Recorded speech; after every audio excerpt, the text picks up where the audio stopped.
Howdy, y'all. This is CJ here, and welcome to my channel. If this is your first time here, be sure to hit that like and subscribe button down below, and be sure to hit that bell icon so that you're notified next time I post up a reaction. Now, today we are going to be reacting to the Fat Electrician, America's legendary Marine sniper, Carlos White Feather Hathcock. Now, if you guys, this is suggested to me by another subscriber. So if you guys have any recommendations for any other videos you want me to react to, whether it be a music video, comedy, uh, a trucking video you want me to react to, anything like that, or anything you want to see me react to, put it in the comments below. Now, without any talking anymore, let's go ahead and get the headphones on and let's get started.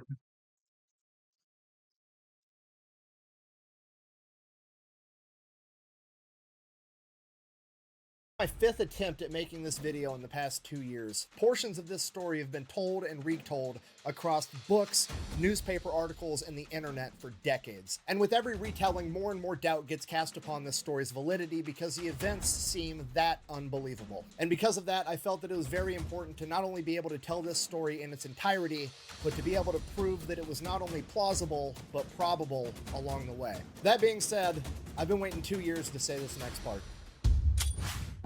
Today we're talking about the greatest sniper of all time, ladies and gentlemen, Carlos Norman Hathcock II, or as the North Vietnamese Army and the Viet Cong came to call him, Long Tang, aka White Feather.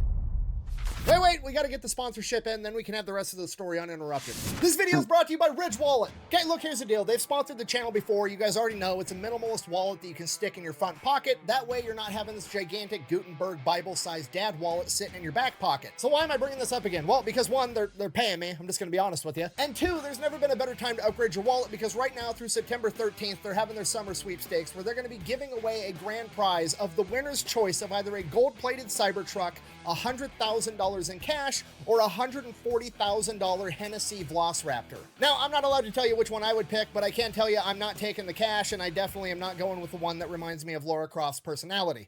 Don't you think you've seen enough? For every dollar you spend over at Ridge, you're going to get one entry regardless of the product, but some products are even worth more than that because if you buy the Cyber or the Hennessy model stuff, those are worth 4 times as many entries. And best of all, there's even a way to get entered for free, so go check that out. I'm going to have a link in the description and the pinned comment down below. Let's get back to the video. January 20th, 1942, Carlos Hathcock Jr. is born in Little Rock, Arkansas. Fast forward to early 1946, Carlos is approximately 3 years old, and his father has just returned home from fighting in World War II. And with him, Carlos Hathcock Sr. brought home a gift for his adorable baby boy, a German Mauser, which, if you don't know, is the primary infantry weapon of the Nazis in World War II. Apparently, he had tactically acquired it after its previous owner had died suddenly. Yep, that's exactly what happened.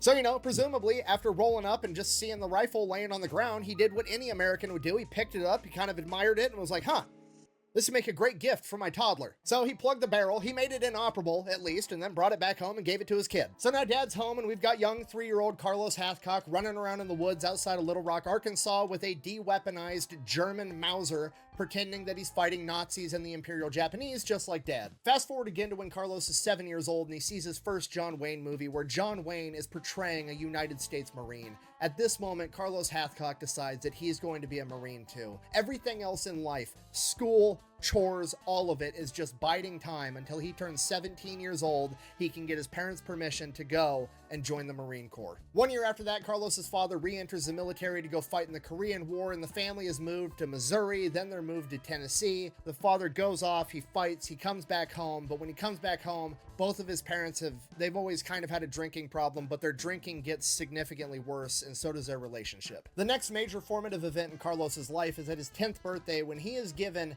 his very first real gun, a J.C. Higgins bolt-action .22 caliber rifle. From that point on, Carlos basically lives out in the woods, shooting cans, squirrels, birds, anything he can, and while Carlos is out in the woods, his parents' relationship continues to deteriorate, and by the time that he is 12, his parents have gotten a divorce, and Carlos is sent back to Arkansas to live with his grandmother in an unincorporated village known as Geyer. Unincorporated village basically just means that they're living out in the middle of bumfuck nowhere. Carlos's next oldest sibling is 10 years younger than him. There's no neighbor kids anywhere near his age for a 20-mile radius, and grandma and grandpa are busy doing grandma and grandpa stuff. So Carlos spends the majority of his teenage years basically living out in the woods with his dog and his 22 caliber rifle, helping to put food on the family table because grandma and grandpa are struggling financially, so they are eating squirrels, birds, and rabbits, whatever Carlos is able to shoot. During this time, Carlos becomes an exceptional outdoorsman. His 22 caliber rifle does not have a very huge range, and if he wants to be able to kill something efficiently, he needs to be able to get as close as possible. He learns how to move through the woods quietly, sneaking up on highly alert prey. And he becomes such an exceptional marksman that he's able to shoot birds out of the air while they are flying with his 22 caliber rifle, which is impressive. And this goes on for years, and then at the age of 15, Carlos drops out of school and goes to work full-time doing concrete. He does that for 2 more years till he finally hits the age of 17. He then gets consent from his guardian to go and join the Marine Corps. So in 1959, at the age of 17, Carlos Hathcock goes off to training to become a Marine, and he absolutely crushes it. I mean, how could he not? He's been doing full-time manual labor for a couple of years, and the 10 years prior to that, he's basically been living in the woods by himself, learning how to become an expert marksman. He basically just showed up like, hey, I'm here. Get to it. Despite being the best shot out of any new recruit available, he continues to hone this skill. They have a mandatory amount of time and qualifications they have to meet in marksmanship. However, Carlos Hathcock also spends all of his free time out at the range, continuing to work on this skill when nobody else does. He doesn't just want to be a good shot, he wants to be the best shot, and he wants to be able to do it from every single position the Marine Corps utilizes at the time. They do standing, prone, sitting, kneeling, and they have the infamous squat position at this point in time, also commonly referred to as the rice paddy prone. And Does Carlos not look practices comfortable at all all. of them and masters all of them. It is at this point that Hathcock begins to develop what he calls his bubble, which is essentially his aura of concentration around taking a shot, where nothing in the world gets any attention other than his target and his crosshairs. One of his instructors once said, and I quote, "An elephant could crap on Hathcock's head, and unless the load blocked the sights, Carlos would never even notice." So Carlos is already just naturally immensely talented at marksmanship, but he's also completely obsessed with getting better. That's all this guy cares about. You know, that's a very interesting analogy that his commander has decided to use. It's very specific.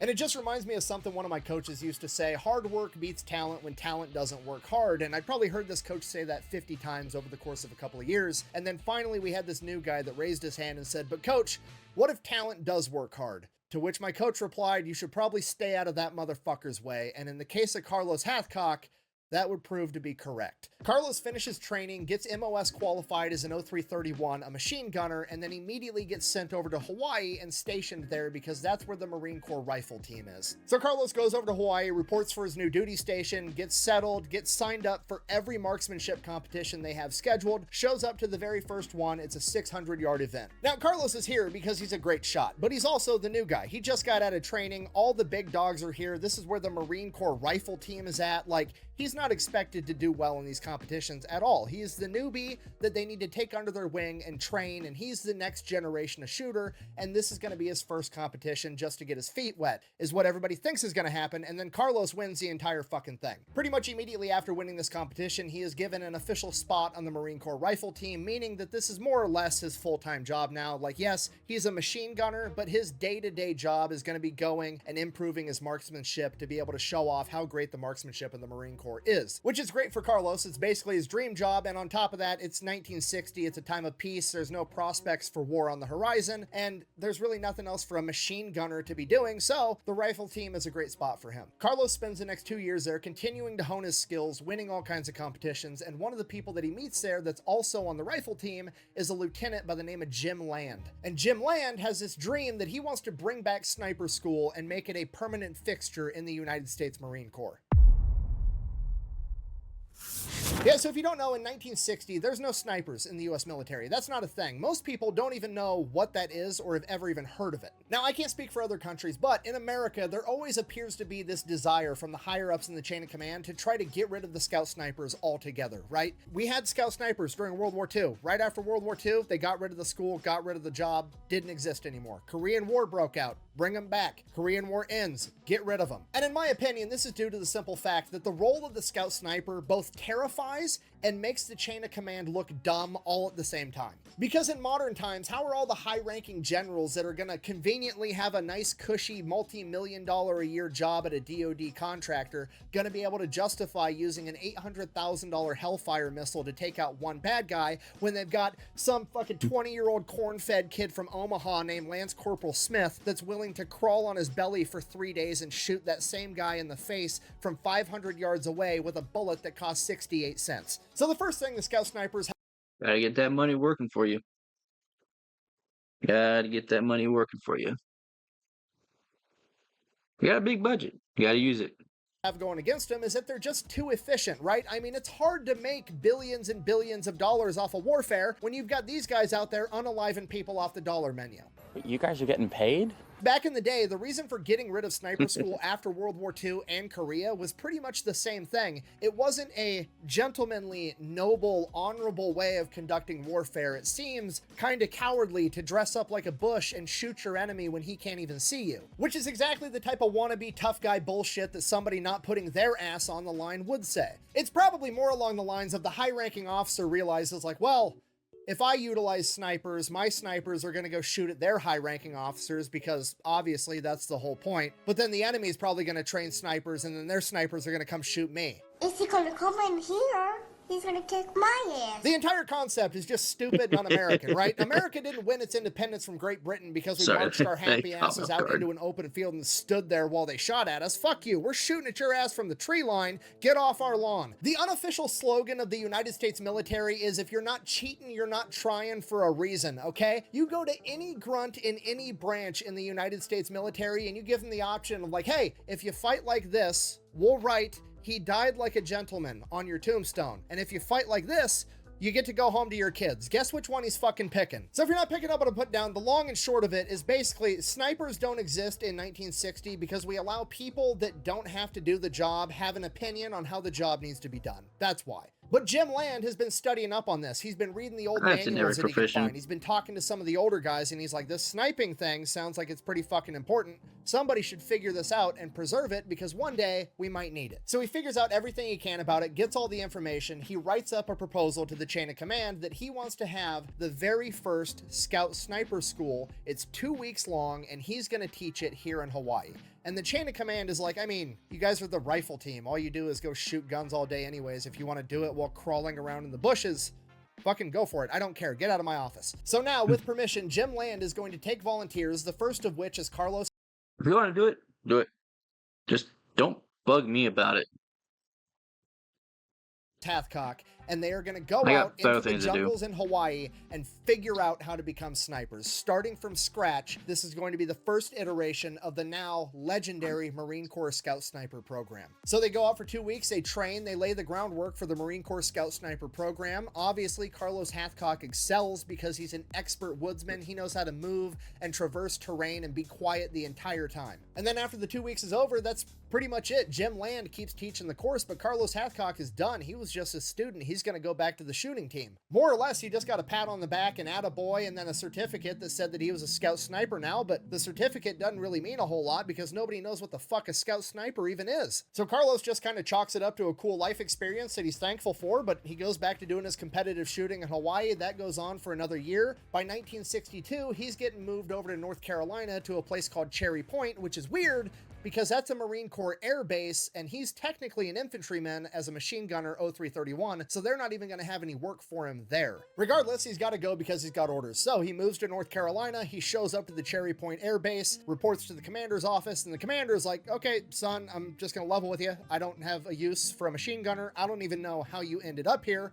How would you feel about just being like general staff? Which basically translates to he's going to be the groundskeeper. He's going to be mowing the lawn, scrubbing the toilets, maintaining the base's his facilities, which to Carlos Hathcock is an absolute nightmare. He does not want to spend the next 3 to 5 years of his career being a glorified janitor for this airbase. He feels like he has just been punched directly in the gut the minute those words left the commander's mouth. The commander, seeing this look of horror on Hathcock's face, starts laughing. He's like, son, relax. Your buddy Jim Land called me. He made sure that you came to this airbase because we have one of the best shooting teams in the country, and you're going to be competing for us now.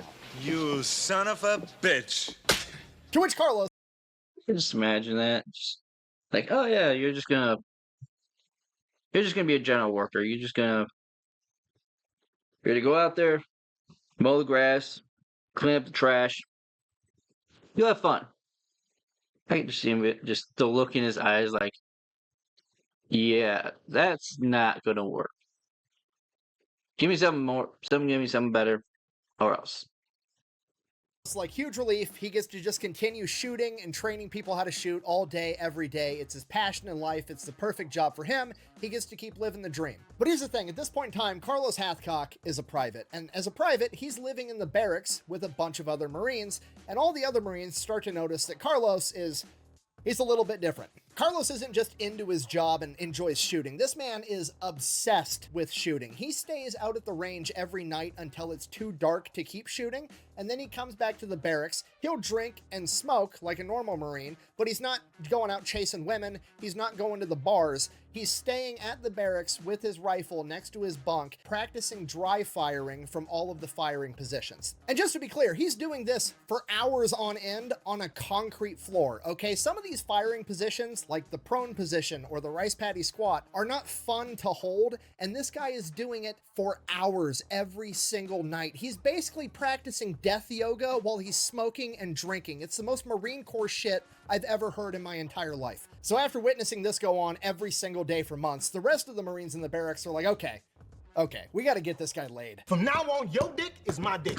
I'm getting you some pussy. So one of the Marines is dating a girl that's a teller at the local bank, and there's another girl at this very same bank that's single, so they manage to set Carlos Hathcock up on a blind date. He shows up to the bank, introduces himself. Hi, I'm Carlos Hathcock. Her name is Josephine. They go out on a date. They both fall in love immediately because Carlos Hathcock doesn't miss. Very next day, he's out at the range all day. He's training people, getting training in. That's his job. The normal working day comes to an end, and Carlos does not stay on the range until sunset like he has every other day. No, Private Hathcock goes into town and buys a brand new car because he has to keep impressing Joe, and he needs that car to take her out on dates, which is the most private in the military shit I've ever heard in my entire life. Every single private finishes training, goes to their unit, and then goes and buys a brand new V6 Mustang or Camaro to impress women. And he spends absolutely all of his money on this car. The only thing he has left in his budget is enough money to keep getting his hair cut, which he absolutely has to do anyways. But you know what? It was worth it because Carlos and Josephine ended up getting married. They moved in with one another, and now Josephine's the one that has to sit there and watch Carlos do dry firing drills on the living room floor every single night before bed. What the hell? Are you out of your fucking mind? Relax, Lois. I was aiming for the mailbox. I'm just trying to make a point. Good morning, Lois. And this goes on for years. In 1962, he ends up setting a record for the Marine Corps Long Range A course, scoring 248 out of 250 possible shots, a record that to this day has never been broken. In the fall of 1965, he would win silver in a national match competition, which is a huge deal. He would also be recognized as a distinguished marksman, which is essentially being granted the rank of Jedi as far as competition shooting goes. And then, that very same year, he would win the Wimbledon Cup. And no, not the tennis thing, okay? The Wimbledon Cup is awarded for whoever wins the 1,000-yard high-powered rifle marksmanship competition, and whoever does that is considered to kind of be the best rifle marksman on the planet at that point in time, and in 1965, it was Carlos Hathcock. A couple of months later, Carlos Hathcock, the best marksman on the planet, is on his way to Vietnam, so naturally, the Marine Corps makes him guard the front gate to a base. No, I'm not kidding you. Okay, because you gotta remember, nobody understands what a sniper is at this point in time. Jim Land just created the course for it 4 years prior, and none of the tactics have been battle tested. So presumably, there's like maybe a couple hundred Marines that have passed the Scout Sniper course running around in the entire Marine Corps. Nobody understands what a sniper is. Nobody understands how to utilize them, when to use them, and what they're doing. So When they're trying to figure out where to send Hathcock over in Vietnam, all they see is that he's an 0331 machine gunner that has not been attached to an infantry unit and has not been training with a machine gun for the past 5 years, so they don't feel comfortable sending him into combat, so they just have him guard the front gate. I mean, I guess to be fair, it's probably the safest front gate in Vietnam. No bad guys getting within 1,000 yards of it. And this goes on for the first 4 months that Carlos is in Vietnam, him being assigned as an MP guarding the front gate to a base. Carlos Hathcock absolutely hates it the entire time. But then Jim Land gets deployed to Vietnam, and he has permission to round up a bunch of other scout snipers that have already went through his program over the course of the last 5 years, and he gets to pull them aside into their own scout sniper platoon, where they get to experiment, test, and refine all the methods that he has been teaching for the last 5 years. And obviously, the first person on his list to grab up is his very first star pupil and gate guard, Carlos Hathcock. Thank you! So they get This Jim shows up. Jim pulls up to the gate. Hey, come with me. You're done with the guarding. You're done with guarding. We're gonna put someone else on there. You're coming with me. We're gonna go F some stuff up. Let's get to it. Chop chop.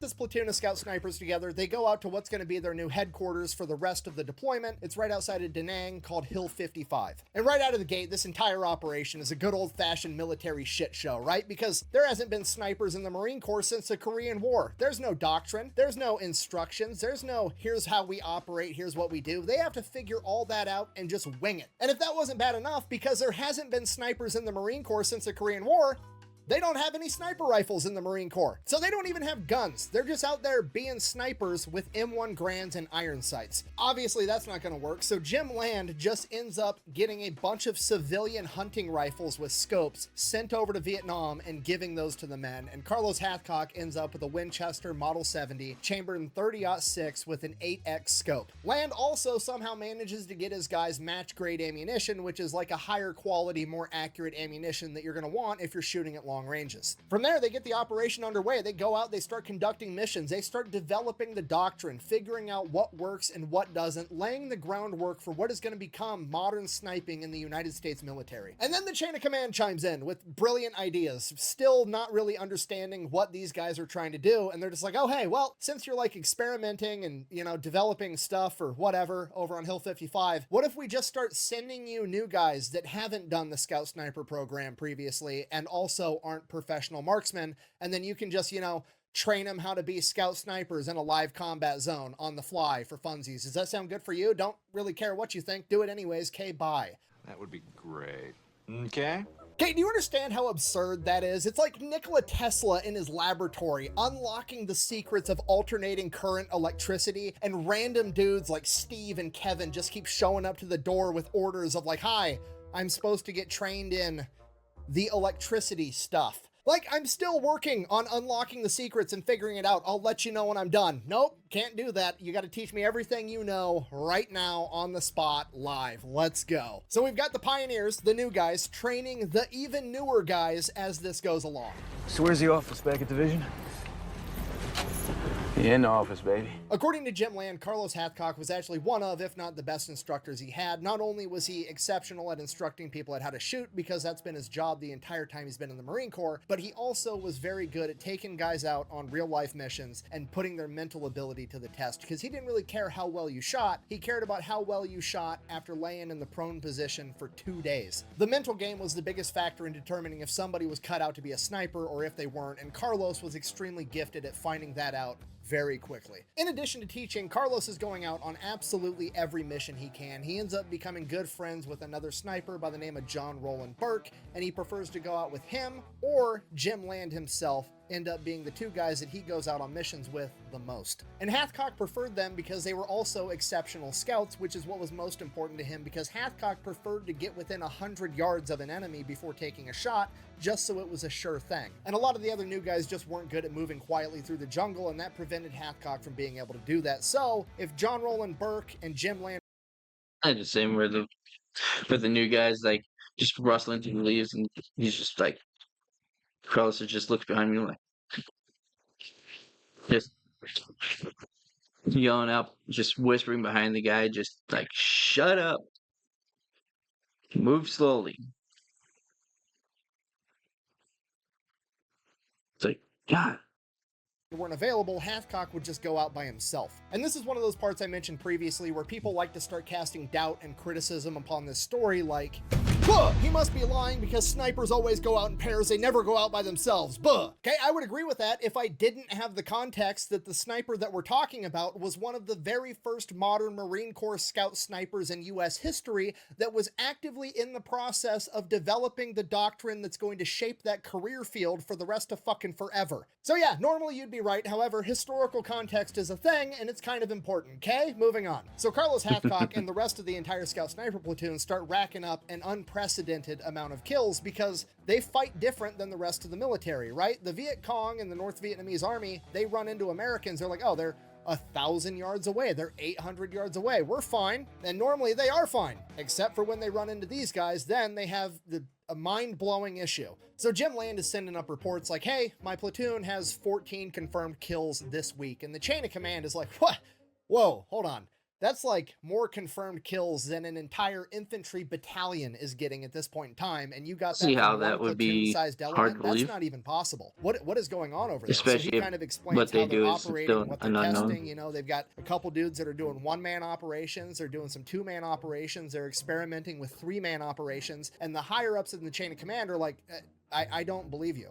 You know, these two or three or one guys could just be lying and having a gentleman's agreement to pad their stats. I'm not going to trust this. The only way that we're going to recognize confirmed kills from this unit is if a commanding officer themselves witnesses it, which is absolutely an insane criteria, right? Especially with how a sniper operates, because now the only way that you're going to be able to get a confirmed kill is if Jim Land or another officer goes out on a mission with you, or if you're up on the hill performing Overwatch duty and there's an officer also performing Overwatch duty with you, which actually ends up being how most of these guys got their confirmed kills, and all the kills they got when they went out on missions didn't actually count. Because obviously they weren't always able to take an officer out on a sniper mission with them, so those kills were never able to be confirmed and weren't counted. So it's kind of a silly standard, but Carlos didn't care at all. He didn't care about the stats, he didn't care about the glory. Even later in life when he was asked in interviews how many kills he thought he had, he genuinely had no idea. He could estimate a rough range, and that was about it. Hathcock didn't take pride in killing the enemy. He took pride in the fact that he was the one being put in the dangerous situations in the first place,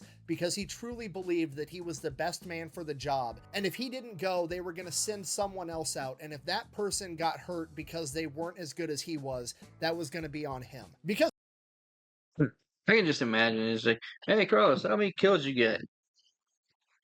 Hell if I know. I wasn't counting. 10, 20, I don't know. of this, Carlos was going out on every single mission that he possibly could. According to Jim Land, it was impossible to keep Carlos from going out. It was even tougher to reel him back in. The man was harder than woodpecker lips. Because of this, Hathcock starts racking up a ton of kills. Some of them are confirmed when he's going out with Jim Land, some of them are confirmed when he's on Hill 55, and a ton of them aren't confirmed when he's going out by himself or with John Burke. However, Carlos genuinely doesn't care. He's just going to work. Somewhere early on in this process, he stumbles across a white feather. He's not exactly sure what kind of bird it came from, but he thinks it probably came from a chicken. So he picks it up, sticks it in his boonie cap, and he leaves it there for the rest of the time he's in Vietnam. Okay, that's absolutely crazy for a sniper to do. White is not a very common color inside the jungles of Vietnam, and having that color on him is going to stick out like a sore thumb while he's trying to wear his camouflage and everything else and go unnoticed. And when he was asked why he did it, he said he was basically taunting the enemy, like, here I am, come get me. He was rubbing it in their face that he was the best, and he knew it. Now, on one hand, I feel like this seems incredibly reckless and uncharacteristically arrogant for him, but on the other hand,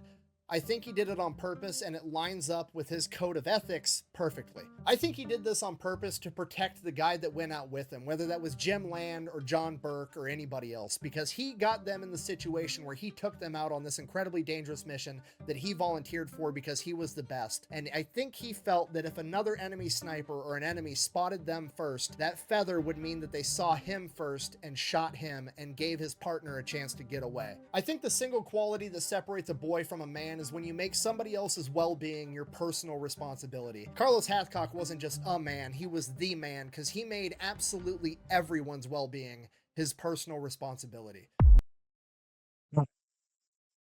If I start running this direction, I need you to start running that direction. They're gonna come after me because of this white feather in my hat. You run that direction and just keep running until you get back to camp. That's all you can do.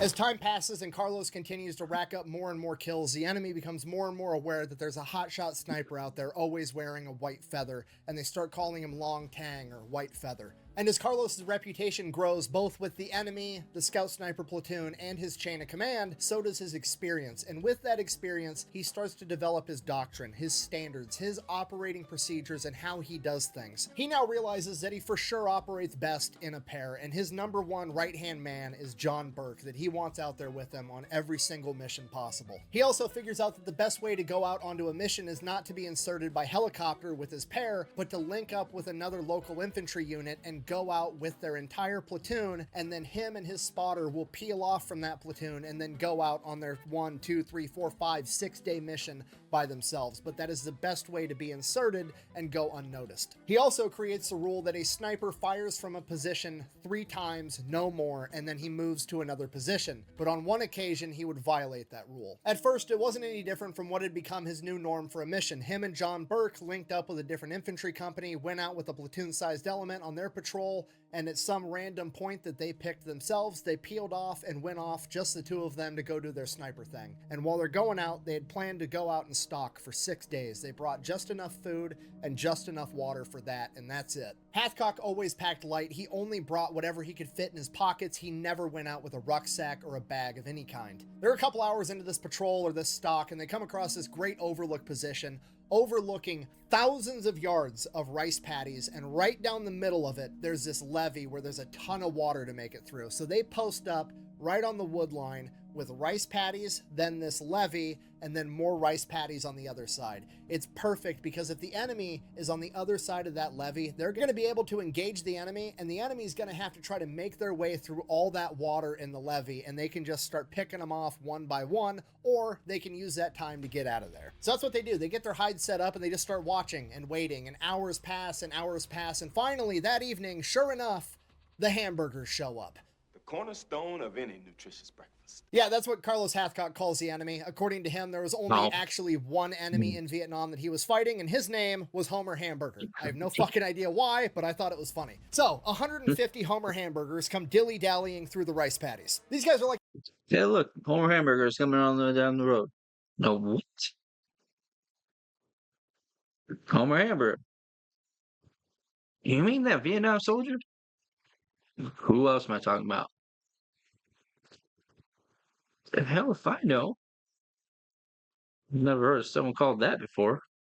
1,000 yards away on the other side of the levee, but they're coming towards them. So they keep letting them come closer, come closer, come closer, and right as they're about to get up on the levee, they can really start seeing them. They're about 500 to 600 yards away, which is perfect distance for Carlos to basically have 100% accuracy. I mean, he's the best shot at 1,000 yards in the world. 500 yards for him is a walk in the park. Granted, nothing's actually for sure. It's never 100%. It's definitely not fish in a barrel, but it is quite literally Homer Hamburgers and a rice patty, which is close enough. So as this entire company comes up to this levee, Hathcock whispers over to John Burke with his M14, hey, you're going to take out the officer in the front, I'm going to take out the officer in the back. So that's what they do. They both fire, they both take out their officer that they were aiming for. I'll fire first.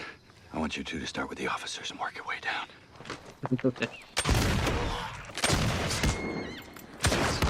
So now there's like 147 Homer Hamburgers looking around like, oh shit, what do we do? And the third and final officer takes off running. Believe it or not, it's pretty hard to run in a rice paddy, and you can't run very fast, but he also didn't have to run very far, so at least on the bright side, he didn't die tired. So at this point, Carlos is shot twice, John Burke is shot once. That's 3 shots from one location. They got to bounce. But for some reason, Carlos is like, hold on, let's wait a second. Because as he's watching this like 147 dudes, they're just standing there. They don't know what to do. They just bunker down out in the open in the middle of this field and don't do anything. So Carlos is like, I mean, I mean, I know we're supposed to move after 3, but I guess we can just sit here and pick them off until they do something. Now, if you're an American, this seems weird to us because in the American military, if you take out the officer, like, congratulations, you've just taken the regulator off the ass-whooping machine. Now you've got a bunch of pissed-off grunts that are looking to get creative, and you're about to find out the hard way it's never a war crime the first time. But in a bunch of other militaries, especially historically, the further we go back in time, they aren't trained to improvise and win anyways. They're trained to hunker down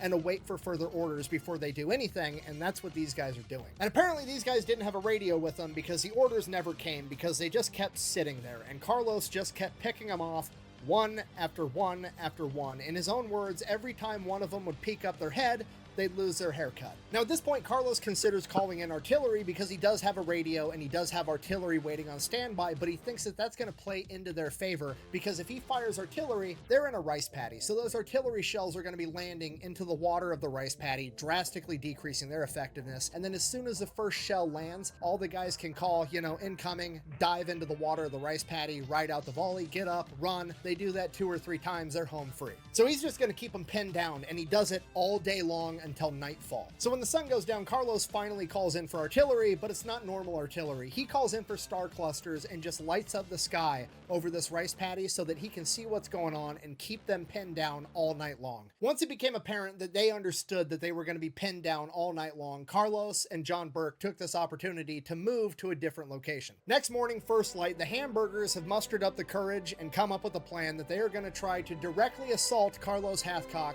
or at least his general direction, by running through a levee and about 500 to 600 yards of rice paddies, and surely some of them will make it there. Yeah, that plan didn't last very long. They decided that was a horrible plan right around the time Carlos and John had to reload. So they hunker back down pretty much in the same exact spot, not knowing what to do. They just start like randomly firing at where they think Carlos and John are from 600 yards away with their AK-47s. So it's not very effective fire, even if they were shooting where Carlos and John were, but they're not because they're shooting at their old spot that they had yesterday. From here, Carlos just goes back to keeping them pinned down, just playing whack-a-homer. Every time one pops up, they lose their haircut. They know that they can't move, and they're stuck there. And Carlos is perfectly content with just letting them sit there and bake in the sun all day long, because the more dehydrated and tired they get, the less likely it's going to be that they're going to get away. He has basically turned this into his very own miniature war of attrition. Night comes. They light up the sky again all night long, keeps them pinned down. The next day, same exact thing happens, keeps them pinned down.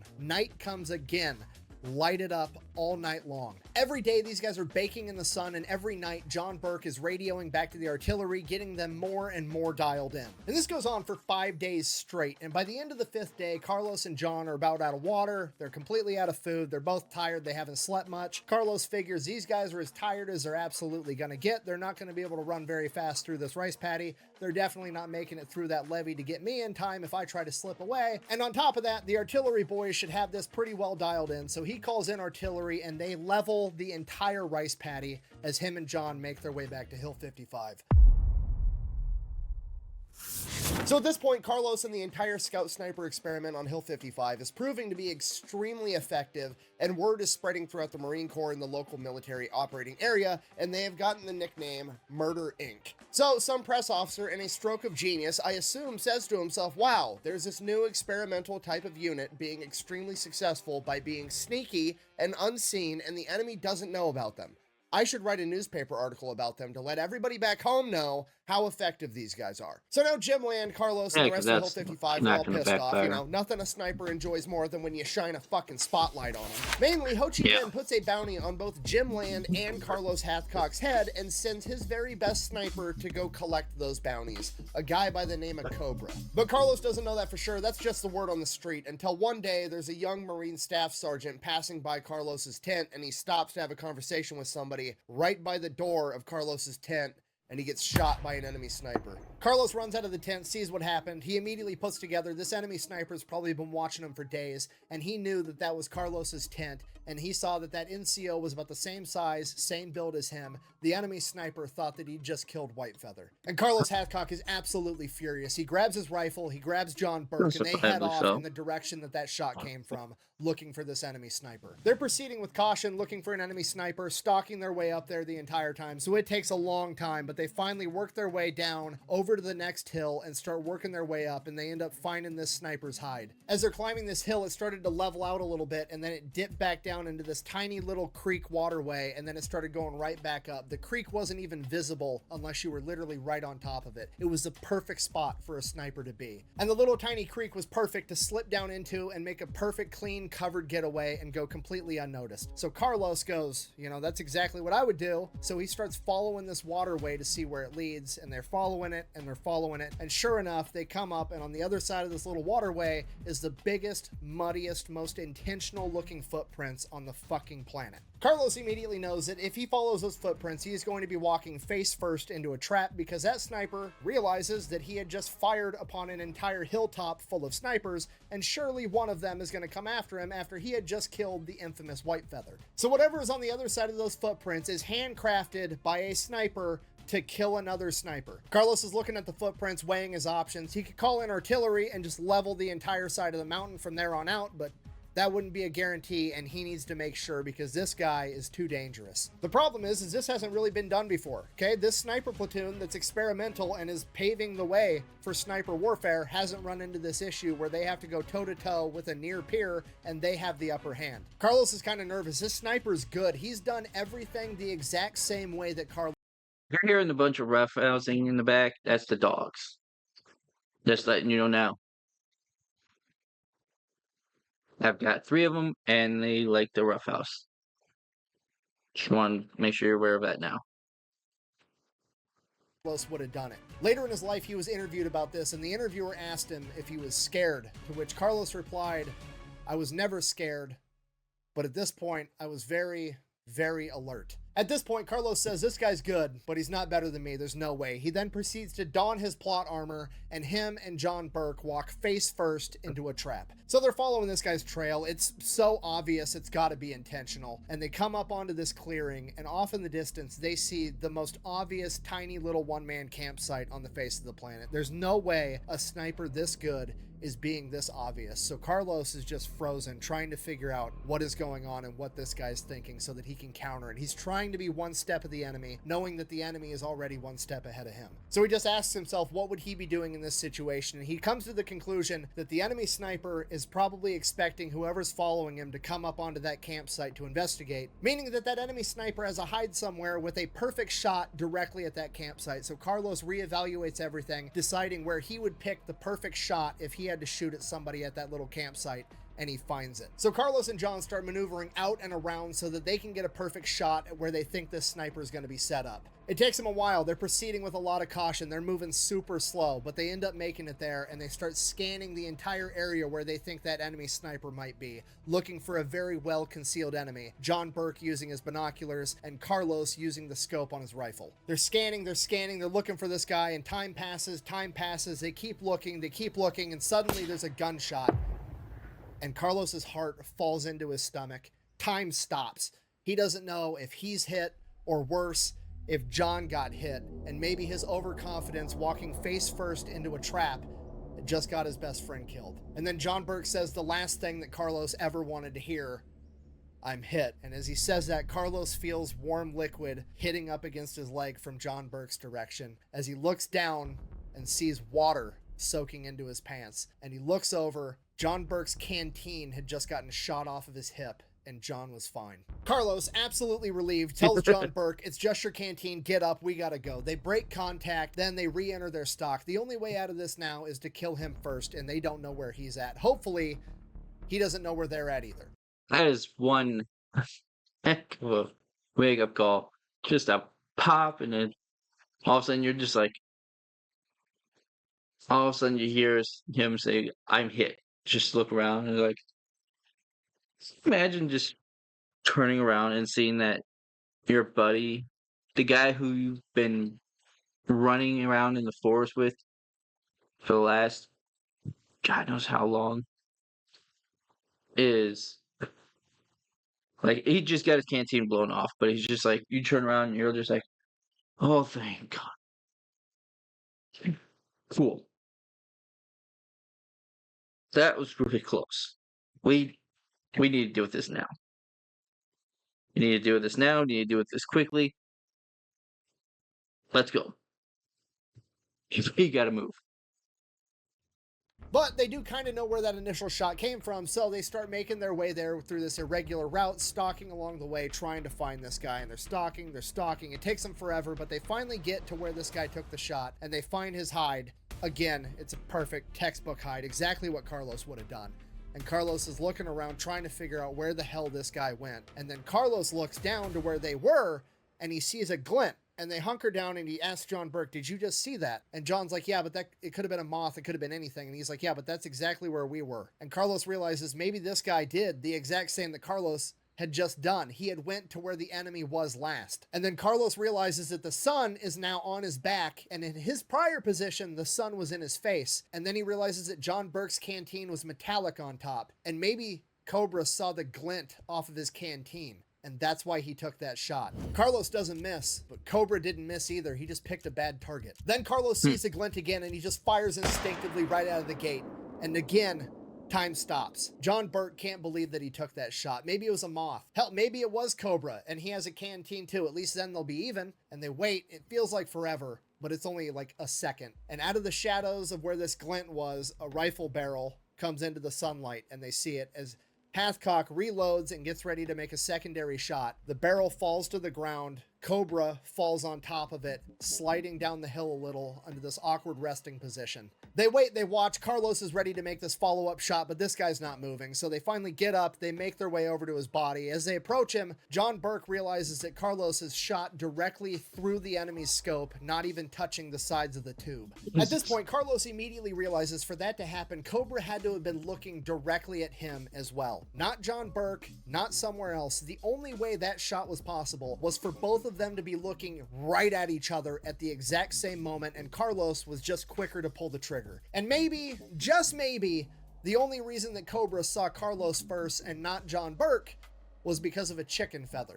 Carlos actually ends up deciding that he's going to take Cobra's rifle with him. He brings it back to the base, and at some point during his deployment, it ends up getting stolen, and he can't prove that he made this shot. That's because it's all complete BS. He made it up. He never made that shot. Even the great Mythbusters couldn't recreate this shot, and they tried repeatedly. Yeah, people have tried to recreate this shot. To the best of my knowledge, nobody's actually been successful at doing it, and it's probably because nobody's put forward a good effort. Even Mythbusters with the Discovery Channel budget managed to mess this up to the degree that it's atrocious. Okay, the first time they tried it, they shot it at a modern scope. Obviously not going to work right out of the gate. It's doomed for failure because a modern scope has about 10 times as much shit inside of it, and there's no way you're going to be able to penetrate through it. Then they realized that they were shooting at a modern scope, so they got a Mosin Nagant period accurate scope, which is what Cobra would have had, and he should be able to penetrate through that scope way easier. Had they not been shooting at it with a 308 fucking hollow point round. Okay, if you don't know, a hollow point round is designed so it immediately expands and dumps all of its energy on impact, okay? You're trying to penetrate through something. Why would you fire a round designed to expand and dump its energy? If I wanted to stab a motherfucker at a skating rink, do you think I'd have better success with an icicle or a snowball? Then after that, they're like, oh, well, you know what? We should actually try shooting at it with a 30-06 round, which is exactly what Hathcock would have been shooting. But the only gun that we can afford that's chambered in 30-06 on our Discovery Channel budget is some old M1 Grand, and we're also not going to put Full Metal Jacket, regular plain old 30-06 rounds in it. We're going to use an armor-piercing round, so it's obviously going to work, and it's also going to cast doubt on the entire thing because there's a 0% chance that a sniper in Vietnam had access to armor-piercing ammunition. Okay, all you have to do to recreate this shot the right way so we can know for sure if this is even possible is get a Winchester Model 70, get a 30-06 Full Metal Jacket round, and get a 3X Mosin Nagant scope and shoot it through the scope and see what happens. And to the best of my knowledge, it's never, ever been done. Until now. For this, I teamed up with my friend Nick Johnson over from the PewView channel. He's the best shot I know. If I know anybody that can get this done, it's gonna be him. But we didn't want to just capture this on camera. We're potentially proving history if we can get this done. We wanted to capture this on camera to the best quality that technology currently allows. And for that, we called up my other friends, Adam and Bryce from the Ballistic High Speed channel, and they drove up from Indiana with their fancy ass cameras, and we captured this shot at 100,000 frames per second. and Nick Johnson managed to do it on the first try. Not only did the bullet manage to penetrate all the way through the scope and into the head without touching the sides, just like Hathcock said, it also managed to push a significant amount of the internals of the scope as well as powdered glass directly into the brain as well. It absolutely would have been fatal. We actually captured more angles of this shot and a bunch of more footage as to how we set everything up and how we got it done. And that's all going to be put together into a long form video over on PewView's channel, and he should be releasing it the same exact day that I release this. So after this video, you can go check his video out, and then hopefully after that, you'll go check out Adam and Bryce over at Ballistic High Speed. If you want me to check out that video, put it in the comments below. Let me know, and I will get to it. But you guys need to let me know if you want me to watch that. Their entire channel is stuff just like this. So yeah, if a bunch of random dudes can come together on an afternoon in the middle of a cornfield and recreate this shot on the first try, not only is it plausible, it's absolutely probable that Carlos Hathcock, the winner of the Wimbledon Cup and one of the greatest snipers ever, managed to do it in real life. Also, not trying to brag or toot my own horn too much, but I only bothered tracking down and buying one Mosin Nagant scope because I was that confident we were going to get this done on the very first try. Yeah, babe. What are all these telescopes doing on my counter? I just take them to Kohl's and return them. I don't need them anymore. Yeah, you have horrible timing. Love you. Okay. Bye. So for Carlos's next adventure, it's not really an adventure. He ends up getting stuck on Hill 55 doing a bunch of Overwatch duty. Basically, he's up on top of Hill 55, which is kind of right by the Ho Chi Minh Trail. If enemies walk by, he shoots at them. The problem is, by this point, Hill 55 has been occupied by snipers for months, and the Viet Cong have kind of figured out that that particular hill is a little bit spicier than the other ones, and they can put accurate fire out a lot further than most other hills could. So they just stay extra far away from it, which, you know, to be fair, brilliant plan. That's exactly what I would do. So Overwatch duty, kind of boring. Carlos Hathcock is just kind of sitting up there. He can see these bad guys way off in the distance, right? They're on the Ho Chi Minh Trail. They're smuggling stuff. They're doing recon on the hill, whatever they're up to. He just doesn't have a gun that's both accurate and powerful enough to reach out there and do something about it. So then one day, a couple of Seabees show up and they're building something for Hill 55, and Carlos goes over to the Seabees because, I mean, let's face it, the Seabees can build just about anything with virtually nothing. And he's like, hey, I need you guys to build me a mount for an M250 cal so I can just pop the scope off of my Winchester, throw it on the 50 cal, zero it, and then I have a longer ranged weapon for when I'm on Overwatch duty on top of the hill. And the Seabees are like,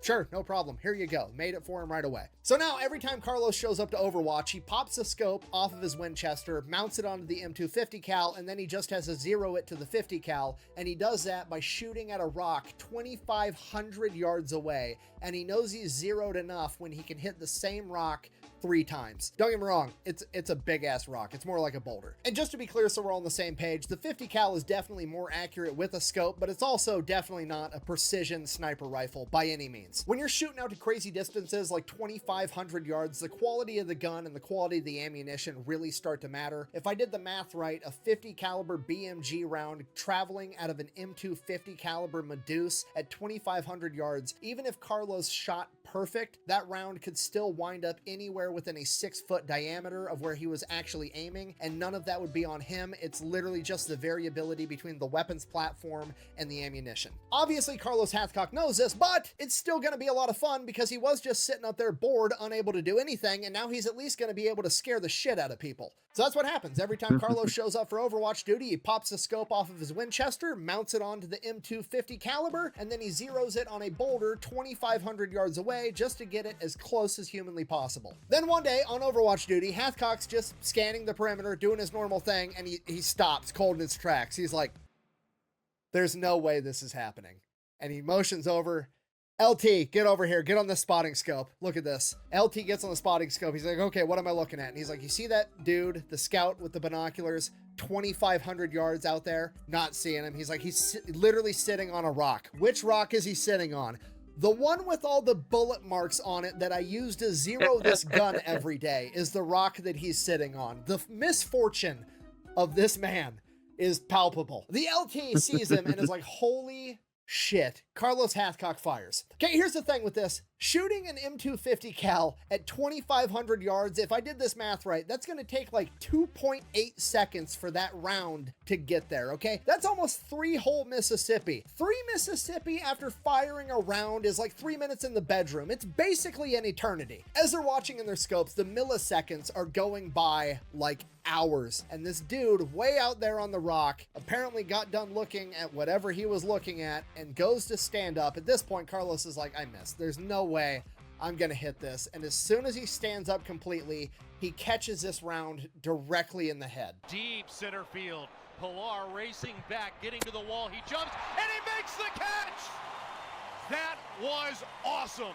And this is actually the world record for the longest distance confirmed kill in combat from 1967 until it was broken in 2002. It took almost 40 years of technological advancement and a sniper shooting an actual big-ass hopped-up modern-day sniper rifle, and he only beat Carlos Hathcock's record by 30 yards. Now, to be completely fair, as I've kind of already explained, there was a fair amount of luck involved in him actually landing this shot, and he is the first person to actually admit that in his interviews. However, getting lucky is also kind of a skill, and Carlos Hathcock just doesn't miss. And if he hadn't stood up, I'd went over his head. But, as luck would have it, he stood up. He caught that chunk of lead. Carlos' stint doing Overwatch duty on Hill 55 would finally be broken when the Viet Cong sent out a group of counter snipers to attack Hill 55, and Carlos in particular. As they continued to have interactions with this counter sniper unit, the snipers on Hill 55 came to figure out that there was about 5 men being led by a highly trained female counter sniper known as Apache. There was no women in combat roles during Vietnam, and they definitely would have been in a role as prestigious as a leader of a sniper crew. Maybe. Let's give it the 2-second Google test. Women in Viet Cong. Several million Vietnamese women served in the military and in the militias during the war, both for the North and the South of Vietnam. So women absolutely did find their way into combat during the Vietnam War. Now, that doesn't necessarily mean that they were a highly trained sniper, so let's examine that more closely. The Vietnam War is essentially America versus guerrilla fighters known as the Viet Cong, and the Viet Cong are being backed by the NVA, the North Vietnamese Army, and the North Vietnamese Army is being backed by the USSR. So since the USSR is advising them, training them, and supplying them, the question becomes, would the USSR ever consider training and utilizing female snipers? Not only would they, they're literally the most famous people on the planet for doing it. In 1942, the USSR started a female-only sniper school because they believed that females excelled at the job of being a sniper. They believed that women were exceptionally good at this because people always underestimate women and don't see them as a threat. They were easier to conceal because they had smaller stature. They exhibited a greater pain tolerance. They were more patient, and they were easier to teach because they didn't have as big of an ego. And you know what? There's a solid argument they were right, because a lot of the women that came out of that program ended up being some of the most successful snipers in human history. Literally, the Lady of Death, Ludmila Pavlichenko, who has 309 confirmed kills, came out of this program. And there's a ton more that have kill counts in the 2 and even 3-digit range. You're probably thinking, what? This is crazy. Sorry, I'm getting sidetracked. Apache and her crew decide that the best way to try to take out the snipers on Hill 55 is to go around to the local villages, capturing South Vietnamese that they believe are aiding the Americans on Hill 55. And they capture them, and then at night they get them within earshot of the hill and torture them to death so that the Marines can hear their screams at night. And this is going on every night for like 2 weeks straight. The Marines are pissed, they're distraught, they don't know what to do because they know it's a trap. Okay, she has her whole crew set up with sniper positions, trained on her, and if they go in and find her and track her down, they're going to be walking face first into a trap. There's literally nothing they can do because she only comes out and does this frustrating. And they never know where she's going to be doing it because she does it in a different spot every single night. The only thing the Marines can do is go out the next morning, find the remains of her latest victim, and clean that up. And one day, Carlos is on the detail to go out and collect those remains and get everything taken care of. But today, it wasn't a North Vietnamese soldier or somebody helping out the Americans. It was a Marine. Seeing the remains of this young Marine that's been tortured to death, Carlos has never been so mad in his entire life. He goes back to Hill 55, gets his shit, gets ready, goes to Jim Land, tells him, I'm gonna go kill this bitch. To which Jim Land says, I'm coming with you, and they go out together. So Carlos Hathcock and Jim Land set out to stalk Apache. They have no idea where she's gonna be next, but they do know where she's been most recently.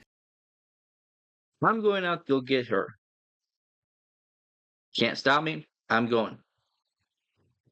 All right, let's go. I'm coming with you. And the sites she hasn't been to for a while. So they go to one of the sites she's about due to visit and set up a hide. They're there all day, just scanning everywhere with the scope of their rifle and with their spotting scope. They're taking turns back and forth on who's on the rifle, who's on the spotting scope, because being in the prone firing position is absolutely exhausting. Carlos has just been in the prone for about an hour, and he goes to hand the rifle to Jim, and right as he hands the rifle to him, they both have a hand on it. Apache and 3 of her snipers appear off in the distance. Both Carlos and Jim tense up, not wanting to let go of the rifle because both of them want to take this shot because it's personal. This little tug of war ends up alerting Apache, and she disappears and the shot's gone. Both Jim Land and Carlos Hathcock are embarrassed. Now Apache knows they're out there hunting her, but that's what she's wanted all along, so they know that she's going to come and try to outsnipe them. So they're going to remove to a different hide where they're going to have a look at their current hide and the area around it and try to spot her when she comes for them. So they go, they get their new hide set up, and they're waiting all day. They're scanning and they're waiting, and somewhere along the line, Jim Land calls into the artillery guys and gets them set up with the exact coordinates of this entire area. That way, if they do show up, he's at least going to cover this place with artillery shells and try to take him out that way. And they keep waiting all day long, and then right at dusk, as the sun is about to go down completely, they see 5 shadowy figures off in the distance of the wood line sneaking around. But they're not sure it's them yet, so they just continue to watch, and then this crew starts stalking around, going around the old location where Hathcock and Land were. So this has to be them. So they're waiting for a good shot, and then one of the figures steps off to the side and squats down to do something. Maybe they're tying their shoe, maybe they gotta check the map, something. But Jim Land takes this opportunity to radio in and start dropping artillery on that location. The first artillery shell lands literally seconds later. These Marines had this dialed in so close already. And as the first shell lands, that shadowy figure is still squatting down, and Carlos realizes that's got to be Apache, and she's squatting down to take a piss. Carlos realizes this the second the first artillery round hits, and when that happens, Apache stands up and starts sprinting away. Carlos follows her with his crosshairs, gets a bead on her as she continues to run, and he fires. She collapses. Carlos immediately reloads the bolt on his Winchester and fires again into her body as it lies lifeless on the ground. 3 of the other figures have been taken down by the artillery, and there's now just one man running away. Carlos immediately shifts over and fires on him, dropping him as well. After the artillery barrage stopped, there was eerie silence as Carlos and Jim Land approached their corpses. They ended up recovering Apache's sniper log, proving that it was her. Later in life, Carlos said that his first shot at Apache when she was running at a full sprint while artillery was going off all around him at dusk was the best shot he's ever made, and the most personal one. The guy in front of her was trying to get her to stop because they were running right towards us where they'd seen us before. He trying to get her to stop. She didn't, but I stopped her. And I put one extra for good measure, because that was the best shot I ever made, I think. So Carlos Hathcock, Jim Land, and John Burke are all back on Hill 55. Things are kind of starting to slow down. I mean, they're still going out on missions, they're still doing Overwatch duty, but they're not having run-ins with any more main characters, you know, people with nicknames and prowess. It's just your typical anonymous bad guys, your Homer Hamburger type situations. Now, Carlos has been in theater for about 11 months. Remember, the first 4 was him being an MP guarding the front gate to a base, but the other 7 months have been pretty fast-paced and non-stop the entire time. So in the next month or 2, he should be heading back home to see his wife Josephine, and he's ready for it. He's tired. He's been through an awful lot. At this point, he has about 86 confirmed kills and hundreds of probables that can't be confirmed because there wasn't an officer present to witness it. Then one day, out of the blue on Hill 55, a bunch of Force Recon Marines show up, but they're not acting like your normal Force Recon Marines. These guys show up. There's no pleasantries. There's no, hi, how are you? There's no introductions. My name's so-and-so. I'm from this unit. Nothing. They show up and are like, are you Carlos Hathcock? And he's like, yeah, that's me. And he's like, we need the best sniper around to go on a mission. I can't tell you what it is.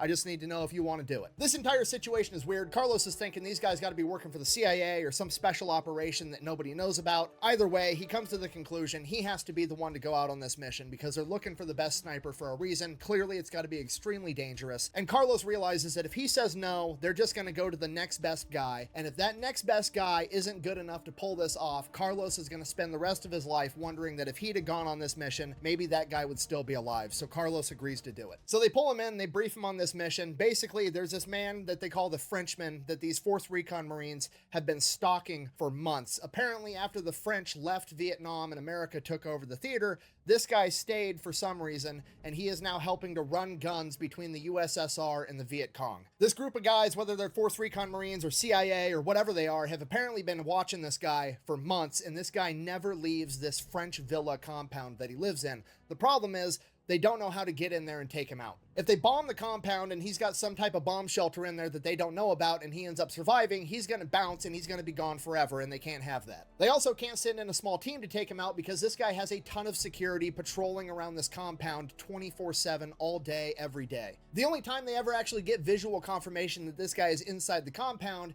is when he actually shows up to the front gate to meet with the Viet Cong that are either dropping off or picking up weapons because he doesn't like them coming inside the compound, so he at least shows his face at the gate. So their thought is if they can get a sniper to take him out when he goes to the gate to meet the Viet Cong, that's going to be the best way to guarantee that this guy dies. But the problem with that is this villa is out in the middle of a grass field for like 800 yards in every single direction, meaning that the closest they're going to be able to get for a sniper is 800 yards away, which is really pushing the limits of what a sniper at this point in time can do, and they don't have anybody with them that can make that shot guaranteed. And this is where Carlos Hathcock comes in. So they give Carlos a topographical map. They tell him, here's the locations that we can insert you with a helicopter. Here's the places that we can extract you. Here's the villa. You pick where you want to line up your shot. However you want to get this done, you tell us, we'll make it happen. Carlos is examining this map.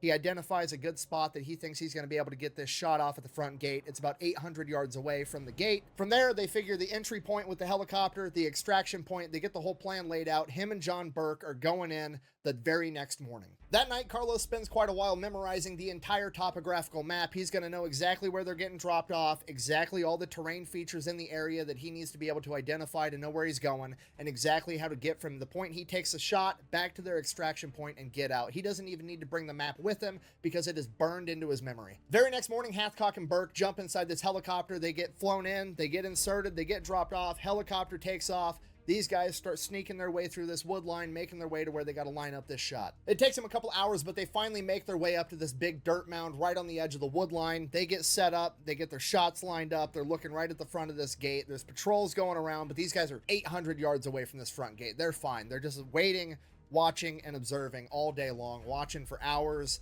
and hours and hours. Sure enough, a convoy of cars comes rolling up the road towards this gate. They stop at the gate, a bunch of dudes get out, it's the Viet Cong, and they're waiting at the gate, and sure enough, this massive French guy comes walking out in a white button-up shirt. This dude's well over 6 feet tall. At this point, Carlos is thinking, you know, this is an 800-yard shot. We're really pushing the limits of when I can guarantee I'm going to hit, but this guy's doing everything he can to make it easy for me, wearing that nice white button-up shirt. He literally looks like a silhouette paper target that he's used to shooting back home at the range. Not only that, but because he's so tall, he is head and shoulders above all these Viet Cong guys, and as soon as he stops walking around and stops to talk at the guy in charge, Carlos lines up his shot, takes it, and just folds the guy in half. One shot, one kill. Hathcock and Burke slide down the reverse side of the mound and start making their way back to the extraction point. The Viet Cong and the guards have no idea what just happened. They don't even know where the shot came from. They're panicked, freaking out, running around, and Carlos and Burke make their getaway back to the helicopter, get picked up, get flown back to Hill 55, get dropped off, and they're like, cool, thanks, get the fuck out of my helicopter, and just ditch them. So now Hathcock and Burke are back at the hill like, this is a weird day. Like, they didn't say thank you. They're just like, yeah, thanks, bye, bye. Nothing else. Just bye. They didn't debrief him, nothing. They just asked if the dude's dead. Carlos is like, yep, he's dead. They dropped him off, and that was the end of it. There's no like, we'll be in touch, we'll talk to you soon. Carlos doesn't even know any of these guys' names. They just dropped him off and bounced. What the hell just happened? Now, Carlos doesn't know this at the time, and honestly, he may have never found out because the government didn't even admit that this existed until the late 1990s, but everything about this sounds like MACV-SOG. If you don't know, at this point in time during Vietnam, America has this ultra-secret special forces group known as MACV-SOG, and it is comprised of the very best Army Green Berets, Navy SEALs, and Force Recon Marines available, and their job is to covertly go into neutral territories like Cambodia and Laos because the North Vietnamese army is using these neutral countries to smuggle supplies all the way down deep into South Vietnam. So they are going into Cambodia and Laos as well in small man teams trying to stop them. Now, to be completely fair and intellectually honest, I can't prove this, but everything adds up, and I think that Carlos Hathcock just got picked up by some MACV-SOG guys, flown into either Laos or Cambodia without him even knowing, conducted a covert operation inside of a neutral country to help stop the supply chain of supplies getting funneled into South Vietnam to help the Viet Cong. The time period, location, and mission set lines up exactly with what MACV-SOG was doing at the time, and this would explain why they were so secretive and didn't tell Carlos what exactly he was doing or where he was doing it. Back home on Hill 55, some time passes and everything's just regular. It's normal. Wake up, go to battle with Homer Hamburger, go to bed, repeat. This goes on for about a month, and then, sure enough, the Recon Marine / CIA / MACV-SOG, whatever the fuck these guys are, they show back up again, asking for Carlos Hathcock. Pretty much the same exact thing happens. No pleasantries, no hi, how are yous, no introductions, doesn't know anybody's name, just, hey, we got a dangerous mission, you're the best man for the job, do you want it or not? And at this point, Carlos Basically, you want the job? Cool. Get on the helicopter. We're going. No questions asked. Just go. Hathcock is 3 weeks away from going home to his wife, Josephine. Absolutely nobody would blame him if he did not want to go out on this top secret, extremely dangerous mission with this weird special forces group that nobody knows who they are. But again, Carlos knows that if he doesn't accept this mission, they're just going to go to the next guy, and that guy isn't as good as Carlos Hathcock, and he just can't live with that. Carlos accepts the mission. Okay, they take him in, they brief him on what's going on. It's basically the exact same mission as when he killed the Frenchman, except now it's even harder. This time it's an NVA general. He's living inside of this French villa that's kind of tucked up right by the wood line overlooking this enormous grass field. And the dudes briefing Carlos are like, this field is like 2,000 yards long. There's no terrain features to get the high ground. There's nowhere to even get a shot close. So obviously you're going to have to shoot from the wood line. The problem with that is they're patrolling around this compound 24/7 all day and night, and they're using dogs. So even if you can get close enough to take the shot, they're going to start looking for you and hunting you down with dogs after the fact. And then you're really going to have a problem. You're probably not going to make it out of this. Carlos is immediately like, I'm not taking the shot from that wood line. I'm taking the shot from that grass field. And the advisors are like, what?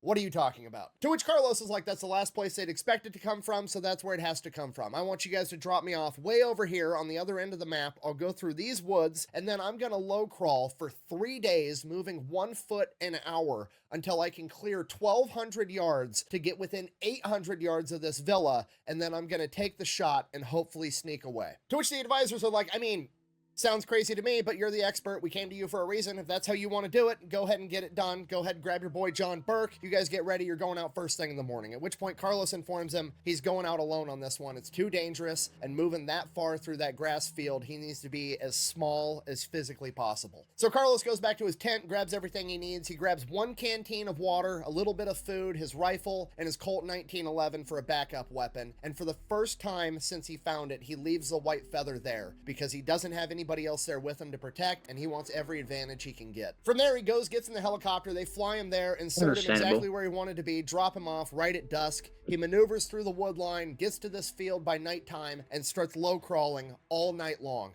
And there's still patrols all night long. They're going around with spotlights, walking around, but Carlos only brought 1 canteen of water because he wanted 1 canteen on one hip, and he's not just gonna crawl belly down this entire time. He's going to crawl on his side to leave as small of a trail as possible. Carlos is making himself so small, and he's moving so slowly under the cover of night that they would literally have to step right on top of him to be able to find him. And according to Carlos, they almost did on several occasions. They got within arm's reach. Fortunately for Carlos, every time the patrols got close, he could hear them goofing off or not taking this job very seriously because he knew that they knew nobody in their right mind would ever try to attack that villa from this enormous field that's being covered by patrols. They'd be coming from that other wood line. So the enemy's guard is down and they're not being very diligent, which is exactly what Carlos wanted. Sorry At this about the point, yawning he and starts getting a little bit more confidence that he's actually going to pull this off. Carlos crawls all night long. He makes it 400-500 yards in, and then as the sun comes up, his strategy is to just lay there, not moving. Try to sleep the best of his ability while still being alert, and he just doesn't want to move at all. It's too risky in daylight. So that's what he does. He lays there, motionless, all day long. When the patrols go by and he knows he can get away with it, he'll take a sip of water. Maybe he tries to eat a tiny bit of food.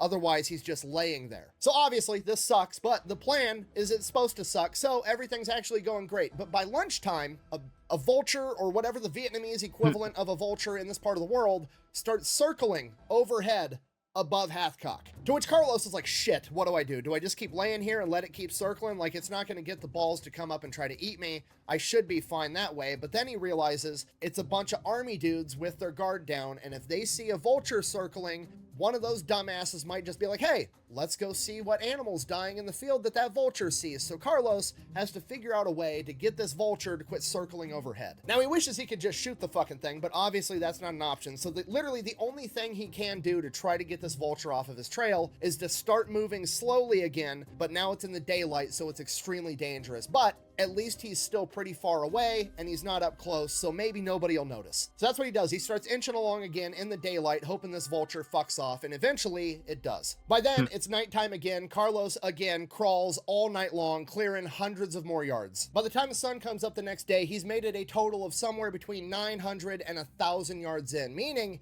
he only needs to go 300 to 200 more before he can finally get that 800-yard shot. Luckily, there's no vultures circling overhead today. Unfortunately, he is now being eaten alive by fire ants. In addition to that, he's out of water, he's out of food, he's dehydrated, he's hungry, and he's just laying in this field dressed like a bush, getting baked alive by the sun while fire ants are trying to eat him. And this is the hardest part of the entire mission, the mental game, the suffering of knowing that he's 1,100 yards at most away from his target, and he's taken shots that far before and landed them. He knows that in theory, he could take this shot right now and it could all be over and he could just go back home and get some water, some food, and get these fucking fire ants off of him. At that distance, he could make it, but he can't guarantee it. So he lays there and just continues to suffer the entire day until that night when he advances forward another 300 to 400 yards. Somewhere between 700 and 800 yards away, he finds this tiny little elevation, this little itty bitty hump of dirt that doesn't even appear on topographical maps. It's so small. And he gets on top of it, and this is going to be where he takes his shot from.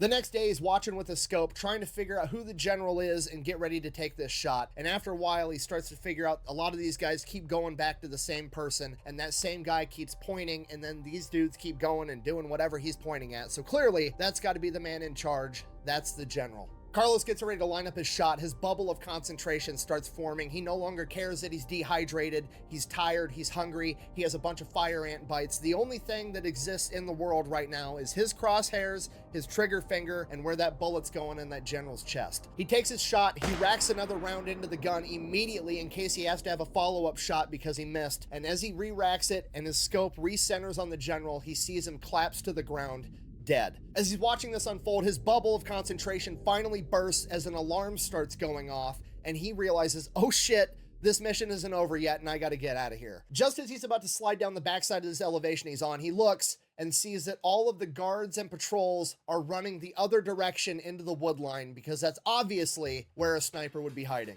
Carlos's plan worked. Carlos crawls as fast as he can, gets out of this field, makes it back to the wood line, goes all the way to where he's supposed to have the rendezvous point, but because Carlos had spent the first day crawling as well, he'd taken this shot a lot earlier than anybody had anticipated. So now he's just gotta wait. That's the only option. So he finds himself a nice little hide, conceals himself as good as he can, and he takes a nap until the helicopters wake him up when they get there. Same exact thing as last time. They pick him up in the helicopter. Did you get the guy? He's like, yep, I got him. Cool. Thanks, I guess. Take him back to Hill 55. Can't get the fuck out of my helicopter. Still doesn't even know who these guys are. But this story is also made up and completely ridiculous because Carlos never knew the name of the general and the NVA never reported that they lost a general at this point in time. But okay, one, never trust enemy documentation, especially if they're communist, and double that doubt if it's a lack of documentation that you're referring to. And two, if this was a MACV-SOG mission, which I'm fairly confident it was, it meant that Carlos was flown into Laos or Cambodia, not even realizing it, to take this shot, which means the NVA weren't going to report that they lost a general inside of a neutral territory that they weren't supposed to be inside of anyways, similar to how the US government never reported losing MACV-SOG operatives inside of Laos and Cambodia. And again, to be completely intellectually honest, I cannot stress this enough. I can't prove that this was a MACV-SOG mission. I tried for like a year. But humor me, let's take 2 seconds and just Google it. MACV-SOG Operation 1967, the exact same year that this supposedly went down. MACV-SOG led a mission to eliminate Vietnam's top general by going behind enemy lines. That's suspicious. Okay, I can't prove it, but if it walks like a duck and it quacks like a duck, it's probably a duck. But if you still doubt it, you should consult an expert and maybe see if they think it's a duck, and we can do that too. Okay, all the interviews we have recorded of Carlos Hathcock discussing all of this, those interviews were conducted by a man by the name of John Plaster, who was a MACV-SOG operative in the same theater at the same time, that became a sniper and then wrote like 15 books about being a sniper. On top of that, Jim Land, you know, his commanding officer and also a world-renowned sniper, was in multiple interviews after the fact and also never cast any doubt on anything Carlos said ever. So just so we're all on the same page, walks like a duck, quacks like a duck, and none of the experts at hand doubt its duckliness, it's probably a fucking duck. Quack, quack. Shoot the duck! Shoot the duck!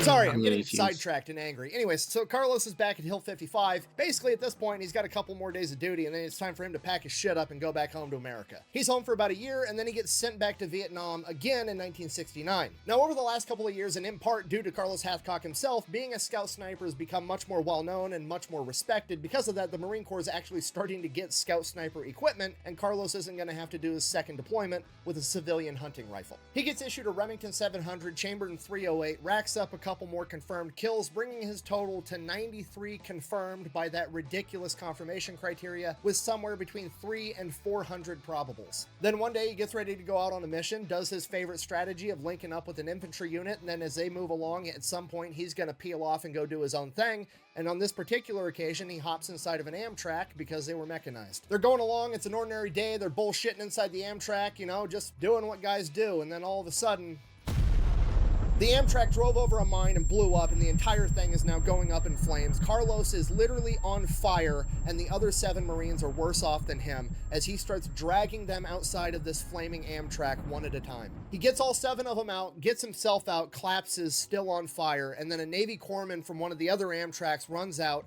and I don't know how, but they said that he used water from either a puddle or a nearby pond to put Carlos out. Carlos is burnt to a crisp. They medevac him out of there. He goes through the whole medical system, makes his way back to Brookfield Medical Center. From there, he has to get skin grafts using his skin, whatever's left of it, other people's skin, animal skin. Because of the water they used to put the fire out, he ends up getting this weird fungal infection that he's got to battle. And then he ends up getting a bunch of different types of staph infections. Then he ends up getting pneumonia. And by the time he fights all these infections, tries to heal from his burns, he's down to 97 pounds. He's in the hospital at Brookfield Medical Center from September of 1969 until January of 1970, and on January 5th, he walks out and returns to active duty. From there, he went on to continue to build and instruct the Marine Corps Scout Sniper program. That expanded into law enforcement and other branches of the U.S. military. He helped create what we know today as modern sniping. Health-wise, he never fully recovered. He was always wearing white cotton undergarments, a long-sleeve shirt, and long-sleeve pants because his grafted skin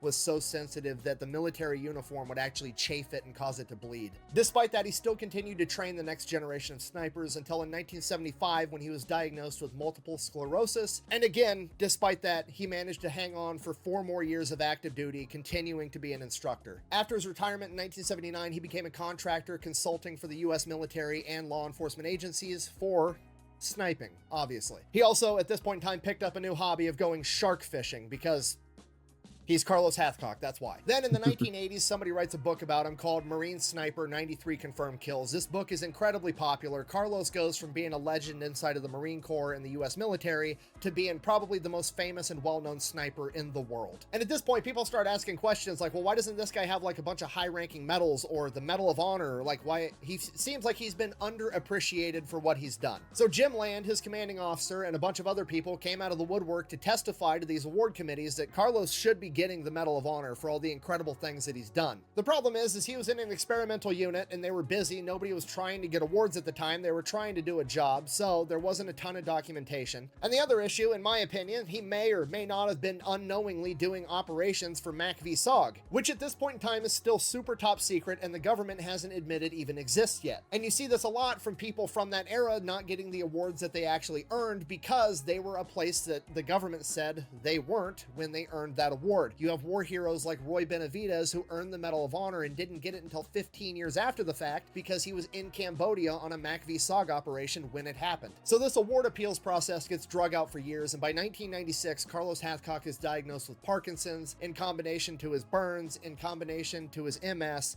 he ends up being bound to a wheelchair. In that same year of 1996, he was also retroactively awarded a Silver Star for his courageous actions of dragging those other Marines out of the burning Amtrak. His other incredibly heroic acts would go unrewarded, and in 1999, 3 years later, he would pass away due to medical complications at the age of 56. So in conclusion, that is the story of White Feather, Carlos Hathcock, the greatest sniper of all time. Thank you for watching. Best way to support the channel is go buy some merch over at thefatelectrician.com. Quack bang, out. Anything else? All right, for every item purchased out of my merch store for the month of August 2024, you're automatically going to get one entry to win this custom Steelhead Outdoors locking cabinet. It's pretty awesome. You can put guns, whatever else you wanted inside of it. Inside's pretty dope too, as you can see. Jeez.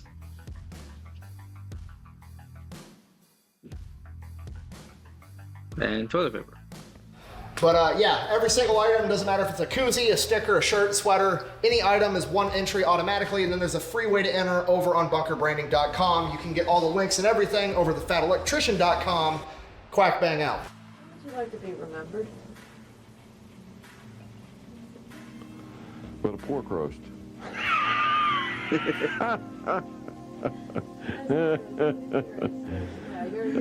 That's an Arkansas man, you know? That's it. When you're gone, how would you like to be looked at or remembered? Would you like your legacy? Just that I did a good job. I did a good job. That's all I want. That's all I want. Be recognized as somebody, Marine, trying to do his job. All right. So, that was America's legendary Marine sniper, Carlos White Feather Hathcock. Oh, that was an hour-long video. Sorry if I got a little drowsy in some parts. That was a very long video. Been a long day for me, so doing this video at the end of the day, probably not the smartest of ideas, but it worked. Man, there's a lot. He did a lot. But besides that point, if you guys want to watch this video on your own without me interrupting, I'll put a link to this video in the description down below, and I'll also put the link to the Fat Electrician's YouTube channel in the description down below as well. If you guys enjoyed this reaction and want to see more, again, be sure to hit that like and subscribe button down below. Be sure to hit that bell icon so that you're notified next time I post up a reaction. But in the meantime, I hope you guys have a great day, and I'll see you in the next video.